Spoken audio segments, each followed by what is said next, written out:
lang po, na sana gusto ko lang din po mag-relax. Pag-isip ko, ganyan din po ako kanila. Ano po? Ayan, kasi grabe na 6 p.m.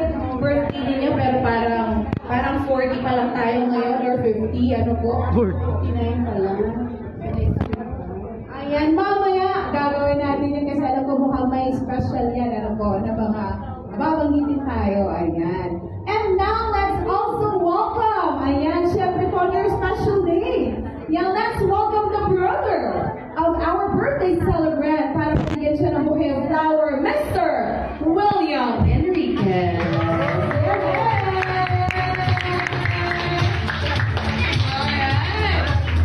Ayan, sabi po kayo dyan, Sir William. Mukhang magpipicture po kayo. Ayan, sige po.